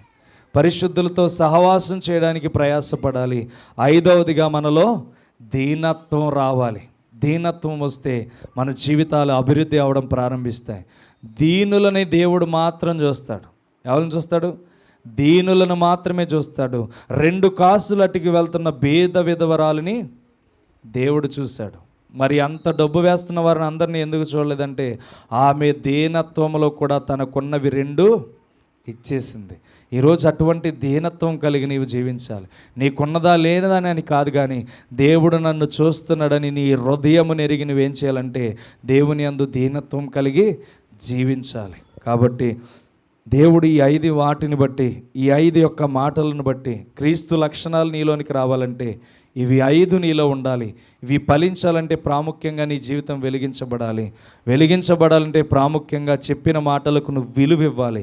నువ్వు విలువ ఇవ్వాలంటే ప్రాముఖ్యంగా ఈ మాటలన్నీ నీలో తరించుకుపోవాలి. ప్రతిరోజు నువ్వేం చేయాలంటే కృతజ్ఞత కలిగి జీవించాలి. కాబట్టి విడువక దేవునితో సహవాసం చేయవారులగిన మన సంఘ బిడ్డలను దేవుడు ఆశీర్వదించునుగాక. ప్రార్థన చేద్దాం. ప్రతి ఒక్కరూ తలలు వంచండి.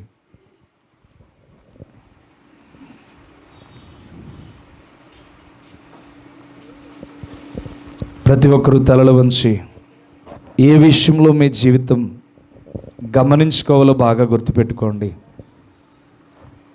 అబద్ధ బోధకులు, ప్రకటించే నేనైనా ఎవరైనా సరే ఏ బోధ బోధిస్తున్నారో చూసుకోకపోతే మీ జీవితాలు భ్రష్టత్వంలోనికి వెళ్ళిపోతాయి.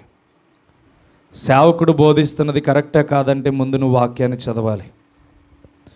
ఇక్కడ నిలబడి బోధించే వ్యక్తినైనా, పలు చోట్ల బోధించే వ్యక్తులైనా సరే క్రీస్తు బోధన బోధిస్తున్నారా? క్రీస్తును పరిచయం చేస్తున్నారా? మీ జీవితాలకు ఖండించి బుద్ధి చెప్పగలుగుతున్నారా? మీ జీవితాలు బాగుండాలని అనుక్షణము కోరుతున్నారా? ఈరోజు నీలో కావలసిన అభిప్రాయాలు దేవుడు మాట్లాడాడు. క్రీస్తు లక్షణాలు నీలోనికి రావడానికి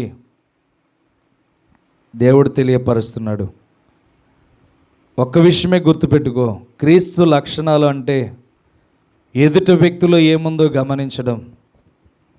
క్రీస్తు లక్షణాలు అంటే ఆయన నీలో కనిపించడం.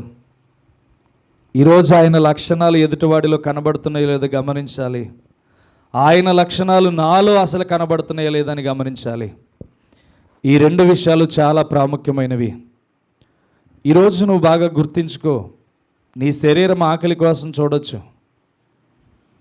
నీ దేహము ఎప్పుడు కడుపు నిండుతుందని చూడొచ్చు, కానీ దేవుని వాక్యం చేత నింపబడిన వారికి ఎన్నటికీ ఆకలి దప్పులు ఉండవు. వారి ఆకలి దప్పులు నీతి గలవైతే వారి ఆకలి దప్పుల్ని దేవుడు తీరుస్తాడు. ఈరోజు క్రీస్తు లక్షణాలు నీలోనికి రావడానికి దేవుడు మాట్లాడాడు. ఒకవేళ అనేక మంది బోధ వింటున్నావు, ఎలా మాట్లాడుతున్నారే అంటున్నావు, మరలా వాళ్ళ దగ్గరికి వెళ్ళి వాక్యం వింటున్నావేమో. దేవుడు వాటి దగ్గరికి వెళ్ళొద్దని దేవుడు చెప్తున్నాడు. ఇలాంటి వాక్యాలు అందిస్తున్నారేంటి వీళ్ళు, ఈ వాక్యమే వినాలా మేమని చెప్పి నువ్వు పొరపాటున అక్కడికి వెళ్తున్నావేమో. దేవుడు తెలియజేస్తున్న మాట, అలాంటి వాక్యాలు వినడానికి వెళ్ళొద్దు. క్రీస్తును పరిచయం చేసే బోధల దగ్గరికి పరుగులు పెట్టండి. క్రీస్తు నీతో మాట్లాడే దగ్గరికి పరుగులు పెట్టండి. క్రీస్తు నీ జీవితాన్ని ఫలింపచేసే ఉన్న బోధల దగ్గరికి పరుగులు పెట్టండి. కడవరి దినాల్లో అనేకమైన బోధలు వస్తాయి. ఏ ఆత్మ నిజమైందో పరీక్షించి తెలుసుకోకపోతే మీ జీవితంలోనికి భ్రష్టత్వం వస్తుందని దేవుని వాక్యం సెలవిస్తుంది. ఇది నేను చెప్పే మాట కాదు. మీ ఆత్మలను పరీక్షించుకునే జీవితం కావాలి. మీ ఆత్మలను పరీక్షించి తెలియచేసే బోధలు మీకు కావాలి. ఒకవేళ మీరు గనక మీ ఆత్మలను పరీక్షించుకోక కడవరి దినములో వస్తున్న అబద్ధ బోధకుల వైపు పరుగులు పెడితే మీ ఆత్మ భ్రష్టత్వంలోనికి వెళ్ళిపోతుంది. కాబట్టి పరీక్షించి తెలుసుకోవాల్సిన దినాల్లో ఉన్నారు. ఏది కరెక్టో ఏది రాంగో ప్రతి ఒక్కటి తెలుసుకోండి. సంగమా ఎంతమంది ఉన్నారనేది కాదు, మీకు ఎలాంటి వాక్యాన్ని దేవుడు ఇస్తున్నాడు అనేది కావాలి. మిమ్మల్ని ఎంతగా దేవుడు బలపరుస్తున్నాడు అనేది కావాలి. క్రీస్తు లక్షణాలు మీలోనికి తీసుకురావడానికి మిమ్మల్ని ఖండిస్తున్నాడా, లేకపోతే బుద్ధి చెప్పి మీ జీవితాన్ని బాగు చేస్తున్నాడా అనేది మీ జీవితంలోనికి కావాలి. నేటి దినాల్లో ఇక్కడ బ్రతుకుతున్నామని ఆలోచన చేయొద్దు. ఈ కడవరి దినాల్లో ముగించబడిన తర్వాత మరొక చోట నివసించడానికి వెళ్ళబోతున్నాం. అందుకని దేవుడు ముందుగానే తెలియజేస్తున్నాడు, అబద్ధ బోధకులను గురించి జాగ్రత్తగా ఉండండి. మీరు దేవుని వాక్యములో ఎదగాలి. అబద్ధ బోధకుల్ని కనిపెట్టాలంటే మొట్టమొదటిగా దేవుని వాక్యములో ఎదగాలి. నువ్వు దేవుని వాక్యంలో ఎదుగుతున్నావా? జాగ్రత్త. ప్రార్థన జీవితం కలిగి పవిత్రమైన చేతులెత్తి మనుషులకు కోపము రేపకుండా నీవు జీవితం గడపాలి. అలాంటప్పుడే నీ చేతులు పవిత్రమైనవిగా మార్చబడతాయి. ఈరోజు నీ చేతుల్లో పవిత్రత ఉందా? జాగ్రత్త. ప్రతి విషయంలో కృతజ్ఞత కలిగి జీవించాలి. ఈరోజు నీకు కృతజ్ఞత ఉందా? దేవుడు నీ పట్ల ఎన్నో కార్యాలు చేశాడు, ఎన్నో విషయాలు అద్భుతాలు చేశాడు. ప్రతి శ్రమను నీ జీవితంలో నుంచి కొట్టివేయబడి నీకు శాంతిని కలుగజేశాడు. మరి అలాంటి దేవునికి నువ్వేం చేస్తున్నావు? ఆయన చేసిన మేలును ఇప్పటికే చాలా మర్చిపోయి ఉన్నావు. దేవుడు చేసిన అద్భుతాలను ఎన్నో మర్చిపోయి ఉన్నావు. నేటి నుంచి జరగబోయే దాని గురించి ప్రార్థన చేయొద్దు. జరిగిపోయిన వాటి కోసం ప్రార్థన చేయండి. జరిగిపోయినవన్నీ దేవుడు ఎలా చేశాడో జరగబోయే వాటిని కూడా దేవుడు అలాగే చేస్తాడు. కాబట్టి జరిగిన వాటి కోసం దేవునికి కృతజ్ఞతలై మీరు ప్రార్థన చేయండి. పరిశుద్ధులతో నాలుగవదిగా సహవాసం చేస్తూ జీవించండి. పరిశుద్ధమైన ఆలోచనతో జీవించండి. పరిశుద్ధులతో సహవాసం కలిసి జీవించండి. ఏమి నేర్చుకోవాలన్న పరిశుద్ధుల దగ్గర దొరుకుతుంది. ఎంతటి భాగ్యం పొందుకోవాలనుకున్న పరిశుద్ధుల దగ్గర దొరుకుతుంది. ఎంతటి ఆశీర్వాదం రావాలన్న పరిశుద్ధుల దగ్గర దొరుకుతుంది. నీలో ఎంత ఎడతెగని సహవాసం ఉందో దేవుడి రాజు మాట్లాడాడు. 5వదిగా దీనత్వం కలిగి మీరు జీవించాలి. దీనత్వం కలిగిన ఆ పేద విధవరాలని దేవుడు గుర్తించాడు. 2 కాసులు ఇచ్చిన వెంటనే దేవుడు ఆమెనే చూశాడు. అంతమంది అక్కడ ఎంతో సమర్పిస్తున్నారు, కానీ కేవలం అక్కడ చూసిన ఇద్దరిలో ఆ ఒక్క వ్యక్తిని మాత్రమే దేవుడు చూస్తున్నాడు.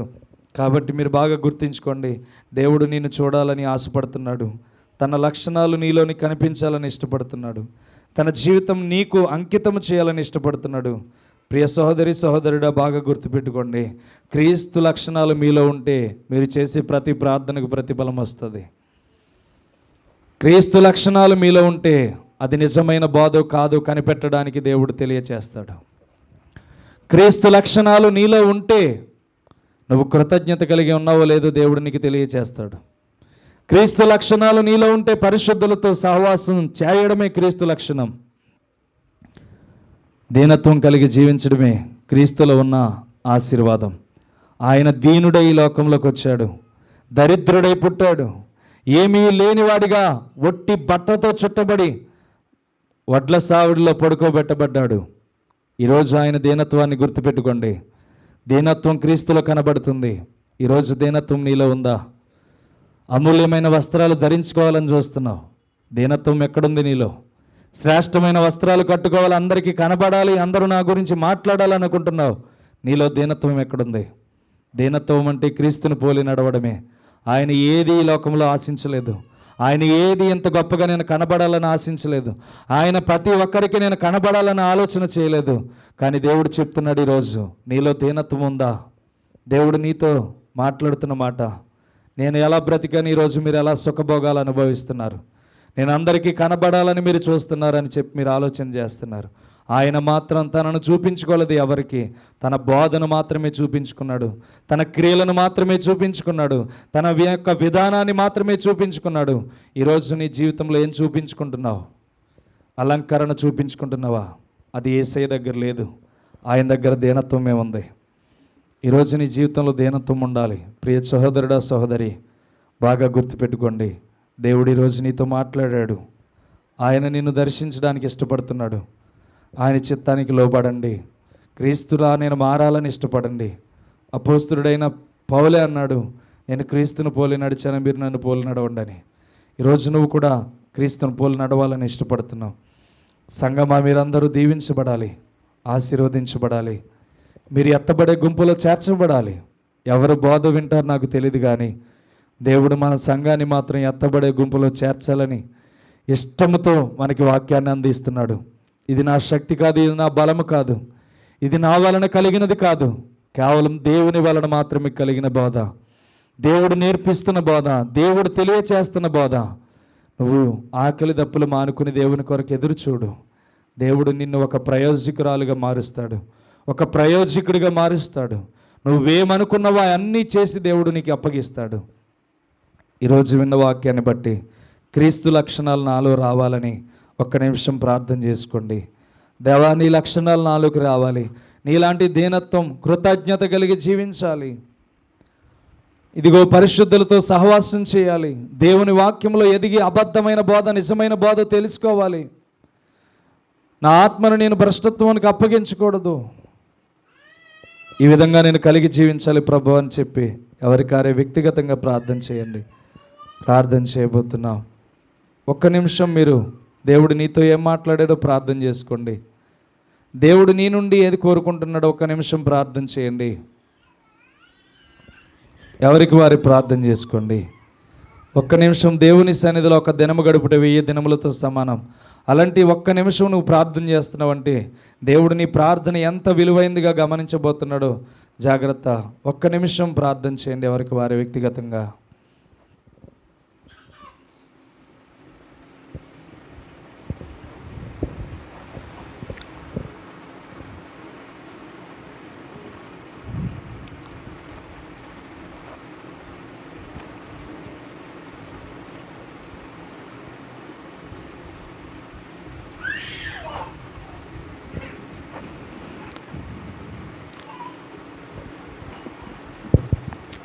రాకడ సమయములో కడబూర శబ్దముతో యేసుని చేరుకునే విశ్వాసము నీకుందా? రాకడ సమయములో కడబూర శబ్దముతో యేసుని చేరుకునే విశ్వాసము నీకుందా? పరిశుద్ధుడా, ప్రేమగల తండ్రి, నిజమే పరిశుద్ధులముగా జీవించాలనుకుంటున్నాం, జీవించలేకపోతున్నాం. నీతిమంతులుగా బ్రతకాలనుకుంటున్నాం, బ్రతకలేకపోతున్నాం. నీ లక్షణాలు పోలి నడుచుకోవాలనుకుంటున్నాం, నడుచుకోలేకపోతున్నాం. నీ కృపను గూర్చి బ్రతకాలనుకుంటున్నాం, కానీ బ్రతకలేకపోతున్నాం. నీ అనుభవముల చేత నిలబడాలనుకుంటున్నాం, కానీ నిలబడలేకపోతున్నాం. నీ పరిశుద్ధమైన జ్ఞానము కలిగి జీవించాలనుకుంటున్నాం, జీవించలేకపోతున్నాం. నీ కృప చేత మేము నడవాలనుకుంటున్నాం, కానీ నడవలేకపోతున్నాం.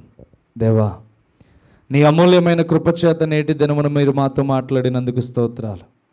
నీ అద్భుతమైన మాటల చేత సంఘములో ఎలా ఉండాలి, సేవకులను ఎలా గమనించాలి, పరిశుద్ధులతో ఎలా సహవాసం చేయాలి, కృతజ్ఞతలమై ఎలా బ్రతకాలి, దీనత్వం కలిగి ఎలా జీవించాలి, ఈ 5 మాటల ద్వారా మాతో మాట్లాడినందుకు స్తోత్రాలు. అయ్యా, నా గొప్పతనమేమి కాదు ప్రభా, నిలబడిన ప్రతి చోట నీ ఆత్మతో మాట్లాడింప చేస్తున్నందుకు స్తోత్రాలు. నీ నామానికి మహిమ కలుగునుగాకని ప్రార్థిస్తున్నాను. నీకే ఘనత వచ్చునుగాకని ప్రార్థిస్తున్నాను. నా శరీర ఆత్మలను బట్టి నీ నామాన్ని ఎంతగానో ఘనపరిచే కృపను మరింత దయచేయమని ప్రార్థిస్తున్నాను. దేవా, బిడ్డలను దీవించండి, ఆశీర్వదించండి. నువ్వు ఇచ్చిన సంఘము తండ్రి, ఏ ఒక్క ఆత్మ ఈ లోకంలో విడువబడకూడదు, ఏ ఒక్క ఆత్మ ఈ లోకంలో విడువబడకూడదు. అయ్యో, జల ప్రళయాలు రాబోతున్నాయని చూపిస్తున్నావు తండ్రి. అయ్యా, ఇదిగో అవి రాకముందే మా జీవితాలను కట్టుకునే భాగ్యాన్ని దయచేయండి తండ్రి. ముంచబోయే అపాయమైన గొయ్యలు మా జీవితాల్లో కలగబోతున్నాయి తండ్రి. ఆ ముంచబోయే గొయ్యలో మేము పడకముందే పైకి మేము వచ్చేయాలి తండ్రి. దేవ, బిడ్డల్ని ఆశీర్వదించండి తండ్రి.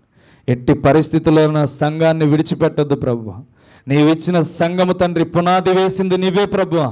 ఇదిగో నేటి దినం వరకు నడిపిస్తున్న బిడ్డలందరినీ బలపరచండి, నీవే దీవించండి, ఆశీర్వదించండి ప్రభువా.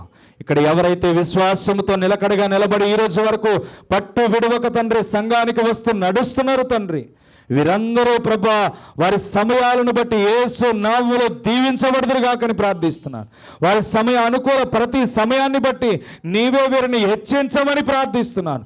అడుగుపెట్టే ప్రతి కుటుంబము ఏ సమస్యలైనా వారి జీవితాల్లో నుంచి విడుదలవునుగాకని ప్రార్థిస్తున్నాను. దేవా, నీవే కృప చూపించండి. బిడ్డలు ఒక సమయం కోసం ఎదురు చూస్తున్నారు. ఆ సమయం బహుగా దీవెనల్ని బిడ్డలు పొందుకోవాలి, బహుగా ఆశీర్వదించబడాలి. నీ చిత్తమైతే ఈ సంవత్సరంలోనే బిడ్డలకు కావలసినవన్నీ ఏర్పాటు చేయండి. ఈ సంవత్సరంలోనే మహా అభివృద్ధి చేత వీరి జీవితాల్లో సంతోషకరమైన శుభవర్తమానములు విడుదల చేయండి. బిడ్డల్ని జ్ఞాపకం చేసుకోండి, బలపరచండి, నీ కృపతో నింపి నడిపించమని ప్రార్థిస్తున్నాను. అయా, నీ దివ్య దీవెనలతో బిడ్డల్ని మేలుతో నింపండి. ప్రవచనమెత్తి నీ బిడ్డలతో మాట్లాడమని ప్రార్థిస్తున్నాను తండ్రి. అభిషేకించమని ప్రార్థిస్తున్నాను, ఆశీర్వదించమని ప్రార్థిస్తున్నాను. అయ్యా, ఇదిగో అపవాది వేయి బాణములను కాళ్ళ క్రింద శీఘ్రముగా తొక్కగలిగే శక్తిని బిడ్డలకు దయచేయమని ప్రార్థిస్తున్నాను. ప్రభువా, నీకే వందనాలు తండ్రి. దీనత్వం మా అందరికీ దయచేయండి. ఎంత దరిద్రత మా మీదకి వచ్చిన దీనత్వం కలిగి జీవించే భాగ్యాన్ని దయచేయండి. నీ కృపలో తండ్రి, ఇదిగో వింటున్న బిడ్డల విషయంలో మేలు చేయండి. నీ కృపా సన్నిధానం పట్ల బహుగా ఫలింపచేయమని కోరుచున్నాను. పరిశుద్ధాత్ముడా, నీవే మేలు చేయండి. నీ కంటికి రెప్పల బిడ్డల్ని కాచి కాపాడి భద్రపరచండి. పాలమూరు సంఘమును బట్టి ప్రార్థిస్తున్నాను. ఆ సంఘ బిడ్డలను, సంఘములో ఉన్న బిడ్డలను, గర్భిణీలతో ఉన్న బిడ్డలను, గర్భము లేక బాధపడుతున్న బిడ్డలను, ఆ గ్రామంలో తండ్రి ఉన్న సమస్యలను బట్టి, ఒత్తిడిని బట్టి, సంఘములో ఉన్న ప్రతి వ్యక్తిగత సహోదరి సహోదరులను బట్టి ప్రార్థిస్తున్నాను. యేసు నామముల సంఘము అభివృద్ధి చేయండి. విగ్రహారాధన శక్తులన్నీ యేసు నామములు కూలిపోవునుగాకని ప్రార్థిస్తున్నాను. వ్యతిరేకముగా లేచు శక్తులన్నీ కూలిపోవునుగాకని ప్రార్థిస్తున్నాను. నీ నామం మాత్రమే గణపరచబడాలి. పరలోకానికి చేర్చే నీ పట్టణం మాత్రమే ఆ గ్రామంలో స్థాపించబడాలి. నీ కృపచేత గ్రామమంతటిని దీవించండి. సంఘ బిడ్డల్ని మహా అభివృద్ధితో నింపండి తండ్రి. ఈ సంఘమును కూడా దీవించి ఆశీర్వదించండి, బలపరచండి. వినికిడిలో వింటున్న బిడ్డలను కూడా దీవించండి, ఆశీర్వదించండి. ఎవరైతే ప్రభు ఆలకిస్తూ ఈ యొక్క ప్రార్థన అంతటిని తండ్రి విని ఉన్నారు తండ్రి, వారి కుటుంబాలు కూడా సమాధానము దయచేయండి. వారి జీవితాలను అభివృద్ధి చేయండి తండ్రి. వారి గమనించగలిగే వర్తమానములు వారి జీవితాల్లో ఉండడానికి మేలు చేయండి. అలాగే విశ్వాసముతో సంఘ బిడ్డలు నిలబెట్టండి. మాట్లాడే నేనైనా భ్రష్టత్వాన్ని ధరించుకొని మాట్లాడితే వారికి అర్థం కాదు ప్రభు. వారి గమనించగలిగే గ్రహింపును నా సంఘానికి దయచేయండి, విశ్వాసులకు దయచేయండి తండ్రి. నీవే కృపతో బలపరిచి మేలు చేయండి. ఈ పునాది వేసిన సేవకులను తండ్రి నీవే బలపరచండి, మంచి ఆరోగ్యం వైపు నడిపించండి. తనలో ఉన్న బంధకాలన్నిటిని యేసు నామములో తెంపివేయమని ప్రార్థిస్తున్నాను. బలహీనతలన్నిటిని యేసు నామములో తొలగించమని ప్రార్థిస్తున్నాను. షుగర్ వ్యాధిని యేసు నామములో నార్మల్కి తీసుకురండి తండ్రి. బీపీని అంతటిని యేసు నామములో నార్మల్ పొజిషన్కి తీసుకురండి తండ్రి. నిబడికి మంచి ఆరోగ్యం, బలము, శక్తిని దయచండి. వాక్యముతోను ప్రార్థనలతో నీ యందు బలమైన యోధుడిగా మార్చమని ప్రార్థిస్తున్నాను. మొదటి క్రియలు మరలా నీ బిడ్డలు ప్రారంభించే శక్తిని బిడ్డకి దయచేయమని ప్రార్థిస్తున్నాను. 20వ తారీఖున జరగబోయే తండ్రి అయా పుట్టినరోజు విషయంలో వాతావరణం అంతటిని మేలుకరంగా మార్చండి. నీ కృపతో నింపండి. కావలసిన ద్వారములన్నీ తెరవండి. సహాయకులను ఏర్పాటు చేయండి. సమృద్ధిగా విందు జరగడానికి మేలు చేయండి. సమృద్ధిగా నీ మాటలు అనేక మందికి వినిపించగలిగే కృపను దయచేయండి తండ్రి. నీ పరిశుద్ధమైన కృపలో తండ్రి వారి కుటుంబానికి కావలసిన అవసరతలు తీర్చండి. అయా తొమ్మిగొప్పలో జరగబోతున్న తండ్రి మీటింగ్స్ విషయంలో కృప చూపించండి. ఎవరి గొప్పకి వాళ్ళు కాకుండా తండ్రి నీ నామానికి గొప్ప రావాలి తండ్రి. నీ నామానికి మహిమ రావాలి. నీ నామానికి ఉన్నతమైన కృపలు అనేక మంది చేర్చబడాలి తండ్రి. అలాంటి సేవకులను వాడుకొని బలపరచమని కోరుచున్నాను తండ్రి. నీ కృపలో భద్రతనివ్వండి, మేలు చేయండి. విందుకు కావలసిన ఏర్పాట్లన్నీ అనేక మంది సహకారులుగా మార్చండి తండ్రి. దేవా నీకే వందనాలు ప్రభా. ఈ యొక్క సంవత్సరంలో పాలమూరు గ్రామంలో మీటింగులు పెట్టాలని ఆశపడుతున్నాం తండ్రి. వ్యతిరేకముగా లేచు ఆయుధముని యేసు నామములో కాల్చివేయమని ప్రార్థిస్తున్నాను. వ్యతిరేకముగా లేచు ప్రతి శక్తిని యేసు నామములో బంధించమని ప్రార్థిస్తున్నాను. ఇదిగో యేసు నామములో పెట్టబోయే మీటింగుల విషయంలో ఘనమైన కార్యములు సంఘం పట్ల అనేక మంది బిడ్డల పట్ల జరిగించమని ప్రార్థిస్తున్నాను. నీ కృపతో తండ్రి కావలసిన సహకారులను ఏర్పాటు చేయండి. నీ కృపలో ముద్రించండి. ఇదిగో ప్రభు తొమ్మిగొప్పలో జరగబోయే మీటింగుల విషయంలో కూడా తోడుగా ఉంచండి. మరి ఏ డేట్లు ప్రభు యొక్క గ్రామంలో ఏర్పాటు చేస్తావని చిత్తంలో తెలియచేయండి. నీ కృపచేత నింపి నడిపించి బలపరచమని కోరుచున్నాను. నీ సన్నిధి కాంతిని ప్రకాశింపచేయండి. నీ కృపా కాంతిని వెలిగింపచేయండి. మేలుతో నింపి నడిపించి, పరలోక అనుభవాలతో నింపి నడిపించి, పరిశుద్ధాత్మ శక్తి చేత నింపి నడిపించి బలపరిచి మేలు చేయమని యేసు క్రీస్తు నామములో చేరి వచ్చిన బిడ్డలందరికీ విన్న వాక్యాన్ని బట్టి వీరి జీవితాల్లో అభివృద్ధిని, వీరి కుటుంబాల్లో ఆశీర్వాదములను దయచేయమని, ఈ వారమంతా బిడ్డలు చేయి ప్రయాణాలకి, పనులకి మీరు తోడు నీడ కాపుదలనిచ్చి ఏదైతే ఈ వారంలో జయించమని వాక్యం ద్వారా మాట్లాడావో అది అంతటిని జయించగలిగే శక్తిని బిడ్డలకు దయచేయమని యేసు నామములో గర్భఫలం లేని వారికి గర్భఫలపు ద్వారములు తెరవండి తండ్రి. నీవే కృప చూపించి బిడ్డలకు మంచి ఆరోగ్యములు దయచేయమని, వారి అవసరతలన్నీ తీర్చి మేలు చేయమని, వెళ్తున్న ప్రయాణాల్లో తోడు నీడ కాపుదల దయచేయమని, ఈ సంఘమంతటికి నీ కాపుదల మెండైన దీవెనలు, జరగవలసిన పనులు కూడా త్వరగా జరిగే కృపను విడుదల చేయమని యేసు క్రీస్తు నామమున పేరిట అడిగి వేడుకొనుచున్నాము తండ్రి.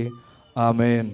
మన తండ్రి అయిన దేవుని యొక్క కృపయు, కుమారుడైన యేసుక్రీస్తు కృపయు, ఇప్పుడును ఎల్లప్పుడూ విన్న వాక్యములను బట్టి దేవుడు మనకి జ్ఞానమునిచ్చి వివేచన చేత మన జీవితాలను కట్టుకునే కృప దయచేయునుగాక. ఆమేన్, ఆమేన్, ఆమేన్. అందరికీ వందనాలు.